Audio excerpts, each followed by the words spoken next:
नमस्कार। आवाज़ इंडिया के खास कार्यक्रम आवाज़ चर्चा में आप सभी का स्वागत है। हम लगातार इसमें बात कर रहे हैं ऑपरेशन सिंदूर की। अब इसमें एक नया मोड़ आ गया है। अमेरिकी राष्ट्रपति डोनाल्ड ट्रंप ने इसमें दखल-अंदाज़ी की है।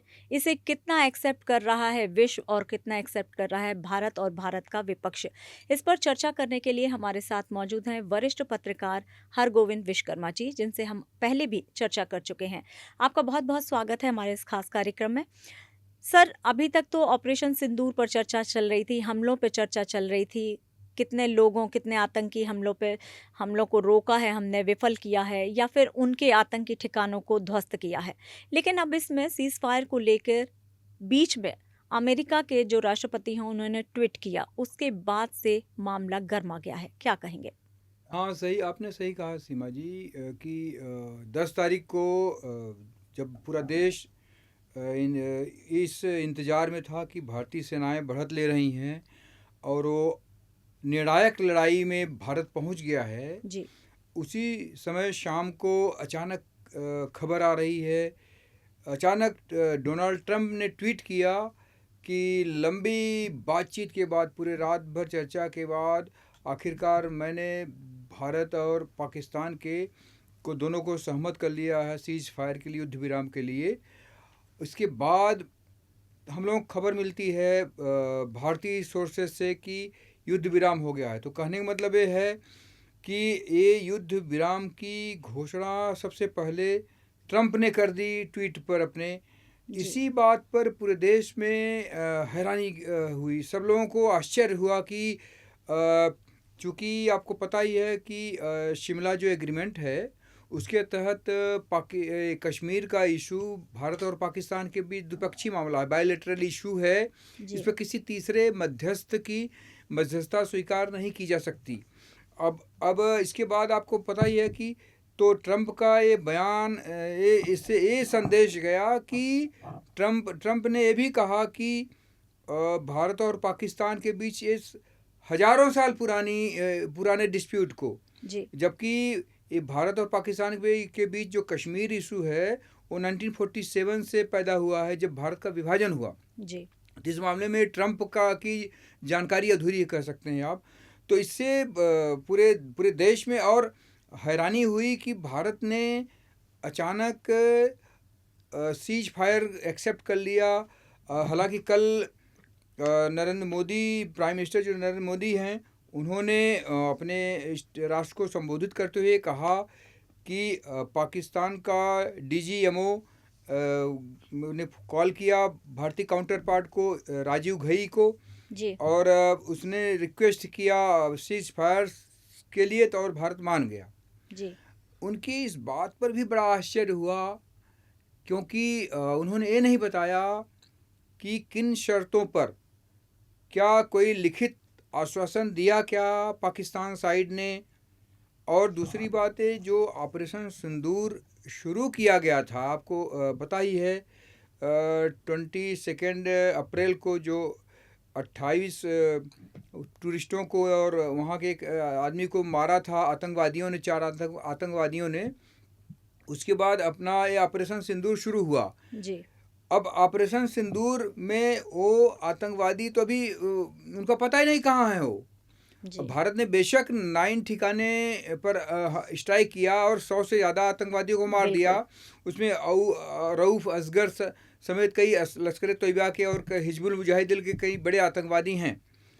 लेकिन जो बदला लेने की बात हो रही थी, सिंदूर पोंछने वालों को दंडित करने वाली बात थी, तो वो तो हुआ ही नहीं। इसलिए जब सीज फायर का ऐलान किया गया, और आपको मैं बताऊं कि पहली बार पिछले 11-12 साल में पूरा देश एक था।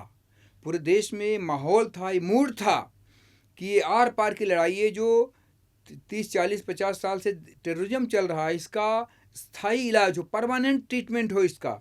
इसलिए पूरा देश, चाहे उसकी जो कीमत चुकानी पड़े, the whole country was ready कि ये आर पार की लड़ाई करके। और ये नासूर और कई लोग तो ये उम्मीद करने लगे थे कि इस लड़ाई में, चूंकि पाकिस्तान इकोनॉमिकली बहुत कंगाल है, आपको जी। पता ही है इकोनॉमिकली बहुत कंगाल बिल्कुल, है, बिल्कुल। तो उसके 9 एयरबेस कोलैप्स हो जाने से उसका करीब 30% एयर शक्ति ख़त्म हो गई।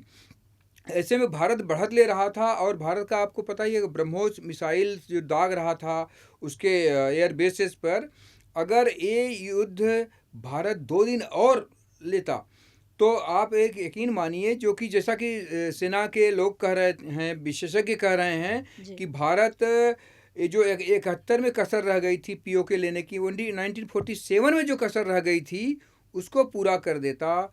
लेकिन ये सबसे हैरानी की बात हुई कि आखिर हुआ क्या कि ये युद्ध विराम कर दिया गया और उसकी घोषणा वो भी ट्रंप ने की। जी, बिल्कुल यही एक सवाल पूछने वाली थी मैं आपसे कि ट्रंप ने जो युद्ध विराम का ऐलान किया, क्या कहेंगे ये भारत की संप्रभुता पर सीधा-सीधा एक हमला नहीं था कि आखिर उन्होंने इसका ऐलान क्यों किया? सबसे पहले उन्होंने पहल क्यों कर दी?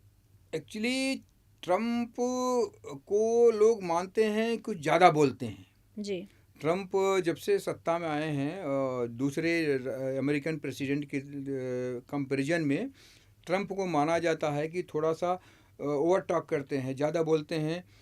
और उन्होंने अति उत्साह में आकर के हालांकि आज देखिए आप, आज रणधीर जायसवाल जो फॉरेन मिनिस्ट्री के स्पोक पर्सन हैं, उन्होंने जी, क्लियर किया कि कश्मीर में भारत किसी मध्यस्थता को स्वीकार नहीं करेगा, जो कि प्राइम मिनिस्टर नरेंद्र मोदी ने कल नहीं लिया था नाम अमेरिका और चाइना का। जी, लेकिन उन्होंने आज रणधीर जायसवाल जो स्पोक पर्सन है, उन्होंने क्लियरली बोला कि ये भारत और पाकिस्तान के बीच द्विपक्षीय मामला है। और स्पोक पर्सन ने भी पाकिस्तान से कहा कि वो पीओके पर जो अवैध कब्जा किए हुए उसको हटाए। तो कह लीजिए कि ट्रंप ये अब ट्रंप को एक कड़ा संदेश भारत ने दिया है। हालांकि ये संदेश हमारे राष्ट्र के शासक हैं, हमारे प्राइम मिनिस्टर हैं, उनको देना चाहिए था, लेकिन देर आए दुरुस्त आए। विदेश मंत्रालय के प्रवक्ता ने साफ शब्दों में बोल दिया, क्योंकि आपको पता ही होगा कि जो 10 तारीख की घटना की बात करें तो जो उसके जो फॉरेन सेक्रेटरी हैं जी, रूबियो, उन्होंने बात किया। जेडी वेंस जो वहाँ के वाइस प्रेसिडेंट हैं, उन्होंने बात किया। और ट्रंप, सब लोगों ने बात करके दोनों पक्षों को एक्चुअली ये जो अभी तक क्या हुआ कि भारत ने क्लियर कुछ बोला नहीं कि क्या निर्णय हुआ, इसलिए लोग अपनी तरह से अटकलें लगाने लगे जी। कुछ। अगर आगे बात करें तो हाँ, ट्रंप ने जिस तरह का बयान दिया है, आने वाले सालों में अगर अभी तो फ़िलहाल सीज़फायर लागू हो गया है, आने वाले सालों में क्या जिस तरह का बयान दिया है अमेरिकी राष्ट्रपति ने, एयर स्ट्राइक या फिर सर्जिकल स्ट्राइक जैसी रणनीतियों पर इसका असर पड़ेगा? नहीं पढ़ना नहीं चाहिए, क्योंकि अभी भारत ने क्लियरली बोल दिया है, प्रधानमंत्री नरेंद्र मोदी ने भी बोल दिया है कि ये ऑपरेशन सिंदूर अभी जारी है। जी, आज देखिए, आप देखेंगे आज सोपोर में, कश्मीर के सोपोर में लश्कर तैयबा के 3 आतंकवादियों को मार गिराया गया। जी, और हम उम्मीद कर रहे हैं कि हमारी सेनाएं, हमारे सुरक्षा बल देर सवेर वो जो 4 आतंकवादी जिन्होंने हमारे पर्यटकों पर कश्मीर घूमने गई थी महिलाओं के सुहाग को छीना है, उनको भी दंडित करेंगे, उनका भी सफाया करेंगे, हम उम्मीद कर रहे हैं। क्योंकि उस घटना के बाद बॉर्डर पर सिक्योरिटी इतनी है कि वो बाहर नहीं जा पाए होंगे, तो उनको अभी सर्च आउट करके, उनको फाइंड आउट करके उनको एलिमिनेट करना है। अब जहाँ तक आपने बात की कि ट्रंप के दखलंदाजी से, तो ट्रंप एक्चुअली आपको पता है कि अमेरिकन को चौधराहट करने की आदत है। तो जी। ट्रंप में कुछ ज़्यादा ही है, ओवर एक्साइटेड हो करके तभी भारत में विपक्ष हाँ, ने अब सरपंच जो है कह रहा भारत को है। क्या, एक्चुअली आपको मैं याद दिलाऊंगा, राष्ट्रपति निक्सन जब थे 1971 में, तो उन्होंने इंदिरा गांधी को बोला कि कोई एक्शन मत लो पाकिस्तान के खिलाफ, नहीं तो हम इंटरफेयर करेंगे। जी, लेकिन इंदिरा गांधी ने कोई परवाह नहीं की, कोई परवाह नहीं की, और आकर के 72 घंटे में ही पाकिस्तान के 2 टुकड़े कर दिए। इसके अलावा बता रहा हूँ आपको, 1999 में 1999 में जब कारगिल युद्ध चल रहा था, जी, तो बिल क्लिंटन थे वहाँ के राष्ट्रपति। उन्होंने यहाँ के अपने प्राइम मिनिस्टर अटल बिहारी वाजपेयी को फ़ोन किया, जी, बोला कि पाकिस्तान के प्राइम मिनिस्टर आए हुए हैं यहाँ, और आप आइए यहीं मामला सॉल्व करते हैं। तो वाजपेयी ने कड़े शब्दों में कहा कि जब तक भारत की ज़मीन पर एक भी टेररिस्ट हैं, जब तक पाकिस्तान के कब्जे में भारत की 1 इंच ज़मीन है, तब तक हम वहाँ वार्ता के लिए नहीं आएंगे। उन्होंने इनकार कर दिया। तो भारतीय लीडरशिप की गौरवशाली परंपरा रही है कि अमेरिका की दखलंदाजी बर्दाश्त नहीं करते। इस बार बड़ा आश्चर्य हुआ, मुझे भी बड़ा आश्चर्य हुआ कि ये क्यों रिएक्ट नहीं किया गया भारतीय साइड से। 10 तारीख को ही, 11 को भी नहीं किया गया, 12 को भी नहीं। आज स्पोक पर्सन एक्चुअली पूरे देश में जब इसको क्रिटिसिज्म होने लगा, आज पता है आपकी, आज कांग्रेस की जो प्रेस कॉन्फ्रेंस थी उसमें भी सवाल उठाया गया। इसके अलावा उसी दिन जिस दिन सीज फायर हुआ, उस दिन सचिन पायलट ने प्रेस कॉन्फ्रेंस करके बोला था कि पूरा देश स्तब्ध है कि ये सीज फायर क्यों हुआ। और कुछ क्वेश्चन वो बोले, सेनाओं की तारीफ करते हुए कहा कि उन्होंने कि सर्वदलीय बैठक बुलाई जाए जिसमें प्राइम मिनिस्टर भी आए। जी बिल्कुल, और ये बात पहले से भी कही जा रही है कि प्राइम मिनिस्टर जो हैं वो जब भी सर्वदलीय बैठक हुई है या इस पर ज़्यादा ब्यौरा देने की बात हुई है जहां पर विपक्ष सवाल कर सकता है, कहीं ना कहीं उससे बचते नजर आ रहे हैं और वो अटेंड नहीं कर रहे हैं ये सर्वदलीय बात सही बैठक। कहा आपने। भारत में हर क्रिटिकल इशू पर सर्वदलीय बैठक लेने की परंपरा रही, गौरवशाली परंपरा रही है। और क्योंकि किसी संवेदनशील इशू पर पूरा देश का एक मत होना जरूरी रहता है। बिल्कुल। तो इसी तरह जब ऑपरेशन पुलवामा में जो अटैक हुआ, इस पर कार्रवाई के लिए क्या किया जाए, तो इस पर पूरे देश की सर्वदलीय बैठक हुई, सारे नेताओं की, इवन असदुद्दीन ओवैसी हुए, सब लोग भी आए थे। आप पहली बार आपने देखा होगा कि इस बार सारे मतलब इररिस्पेक्टिव ऑफ रिलीजन या कास्ट, सब लोग एकजुट थे कि पाकिस्तान को सबक सिखाया जाए। एक आवाज में सभी बोल रहे थे। एक आवाज में बोल रहे थे सब। और मुझे आश्चर्य हुआ कि प्राइम मिनिस्टर ने ये सर्वदलीय बैठक को अटेंड क्यों नहीं किया, क्योंकि as a head of the country, head of the nation, उनकी जिम्मेदारी थी। वो जाते वहाँ, उनको ब्रीफ करते, नहीं तो उनके और ये भी बहुत अजीब लगा कि उस बीच वो बिहार चले गए जब सर्वदलीय बैठक हुई। नहीं, ये भी एक्चुअली क्या है, जो है ये बात सही कहा आपने। हालांकि कांग्रेस ने मामला उठाया भी था, कई लोगों ने सोशल मीडिया पर डाला भी था कि उन्होंने अपना वो दौरा अबू धाबी का बीच में छोड़ के आ गए। तो न तो कश्मीर गए, न तो जो घायल थे उनसे मिलने गए, और न तो सर्वदलीय बैठक में भाग लिए। तो कहाँ गए? तो गए बिहार में चुनाव करने, चुनाव का प्रचार करने। बिल्कुल। तो चूंकि एक्चुअली बीजेपी की एक पॉलिटिकल पार्टी है, तो चुनाव प्रचार करना उनका राइट है एज ए पार्टी। लेकिन उससे ज़्यादा इम्पोर्टेंट था कि वो अपना चुनाव प्रचार टाल देते 1-2 दिन 4 दिन पहले, इसको एड्रेस करते, सर्वदलीय बैठक में आते। और इसके अलावा जो है, जो मारे गए हैं उनके जख्मों को मरहम लगाने की कोशिश करते। जी बिल्कुल। अब बात करें कि जिस तरह से ट्रंप ने बीच में आकर युद्ध विराम वाली बात की है, क्या लगता है आपको कि वैसे तो वो बोलते हैं, ट्रंप भी बोलते हैं और यहाँ मोदी जी भी बोलते हैं कि दोनों की घनिष्ठ मित्रता है, वो भारत के बारे में, भारत अमेरिका के साथ अच्छे संबंध रखना चाहता है। लेकिन इस बीच जिस तरह से युद्ध विराम की घोषणा ट्रंप ने की आकर, अमेरिकी राष्ट्रपति ने, एक तरह से ऐसा नहीं लगा अचानक से कि वो कहीं ना कहीं पाकिस्तान का जो आतंकवादी चेहरा है उसको छुपाने की कोशिश कर रहा है? एक्चुअली पूरी दुनिया में एक पता नहीं कैसे मैसेज चला गया कि मोदी और ट्रंप दोस्त हैं। एक्चुअली कोई अमेरिकन प्रेसिडेंट चला नहीं गया सर, वो तो दिखा ही रहे हैं दोनों ही लोग। एक्चुअली ये बेशक ये सही है कि ट्रंप अपने कार्यकाल के अंतिम समय, पहले कार्यकाल के अंतिम समय में आए थे इंडिया, हाँ, कोरोना से पहले। जी बिल्कुल। इसके अलावा मोदी जब से प्राइम मिनिस्टर हुए हैं, करीब करीब कह लीजिए कि 10 बार अमेरिका यात्रा किए हैं। तो उसमें जब बाइडेन के कार्यकाल में सबसे कम गए, ट्रंप के कार्यकाल में ज़्यादा गए हैं। तो पूरी दुनिया में संदेश गया कि ट्रंप और मोदी दोस्त हैं। लेकिन जो ट्रंप ने जो बिहेव किया, उससे क्लियर है कि उनका जो है ट्रंप का भारत के दोस्त नहीं है ये। वो भारत और पाकिस्तान को एक ही तराजू में तोलते हैं।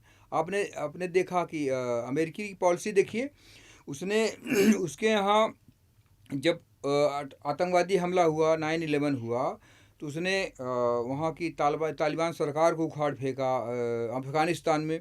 इसके अलावा ओसामा बिन लादेन को ढूंढ करके मारा। अब भारत वही करने लगा। भारत यहाँ 21, आपको बता दूँ आपको, 21 जगह आइडेंटिफाई किया था भारत ने। हालांकि 9 ही पर निशाना बनाया गया वो, और उसका 9 ही और ठिकानों को होने ध्वस्त वाला था। किया गया। अगर जी। अगर अगर एक्चुअली क्या होना चाहिए था, ये चाहिए था कि भारत पाकिस्तान को इतना डिस्ट्रॉय कर देता, इतना नुकसान पहुंचा देता, इतना खौफ पैदा कर देता पाकिस्तान लीडरशिप में, का पाकिस्तानी अवाम में, कि वो लोग आतंकवाद को समर्थन देना जी। या के बारे में 100 बार सोचते। लेकिन दुर्भाग्य से पता नहीं कैसे जी। सीज फायर हो गया। उसको अब कोई किताब उस पर लिखेगा कोई संबंधित आदमी, तो पता चलेगा कि सीज फायर क्यों हुआ, क्योंकि लोग अपनी तरह की अटकलें लगा रहे हैं कि सीज फायर कैसे हुआ, जी। क्यों हुआ। समय की कमी है सर, एक लास्ट क्वेश्चन बहुत ही संक्षिप्त में आपसे चाहेंगे कि क्या भारत सरकार को अमेरिकी राष्ट्रपति ने जिस तरह का बयान दिया उसका सही तरीके से आधिकारिक तौर पर विरोध दर्ज कराना चाहिए? हाँ, अभी आपको बताऊं कि अभी रणधीर जायसवाल जो की प्रेस कॉन्फ्रेंस हुई, उसमें विरोध तो नहीं दर्ज कराया उन्होंने। जी। उन्होंने ये स्टैंड लिया कि भारत कश्मीर में किसी तीसरे पक्ष की मध्यस्थता स्वीकार नहीं करेगा, एक। जी। और दूसरा, पाकिस्तान जो अवैध कब्जा किए हुए है पाकिस्तान ऑक्युपाइड कश्मीर पर, जी। जिसके लिए हमारी पार्लियामेंट ने 10 अगस्त 1994 को एक रेजोल्यूशन पास किया था, एक प्रस्ताव पास किया था आम सहमति से, जी। कि पीओके यानी पाकिस्तान ऑक्युपाइड जम्मू कश्मीर भारत का अंग है। तो स्पोक पर्सन ने कहा कि पाकिस्तान उसको खाली करे। और तीसरी महत्वपूर्ण बात ये कही है स्पोक पर्सन ने कि इंडस वाटर ट्रीटी, जो सिंधु जल संधि है दोनों के देशों के बीच, जिसको भारत ने सस्पेंड किया है, उसका सस्पेंशन जारी रहेगा। जी। तो ये भी एक खतरे की घंटी है पाकिस्तान के लिए, कह लीजिए।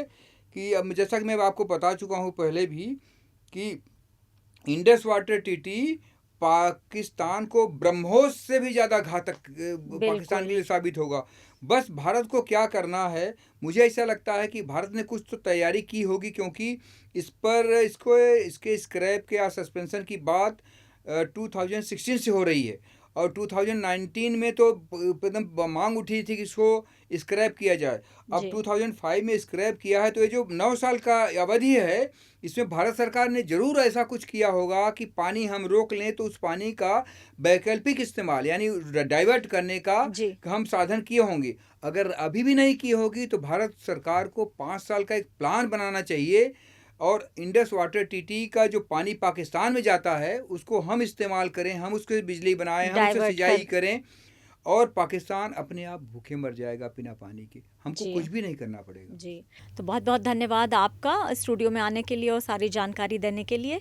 तो हम बात कर रहे थे आवाज़ चर्चा में हमारे खास कार्यक्रम ऑपरेशन सिंदूर पर, जिसमें हम लगातार बात कर रहे थे कि किस तरह से ये ऑपरेशन चला है, और उसके बाद खास जो नया बात आई थी वो ये कि सीज़फायर के दौरान सबसे पहले जो ट्वीट आया था वो अमेरिकी राष्ट्रपति ट्रंप का आया था, और उसके बाद भारत में अब कई सवाल उठने लगे हैं। विपक्ष नाराज़ है कि आखिर ऐसा क्यों हुआ।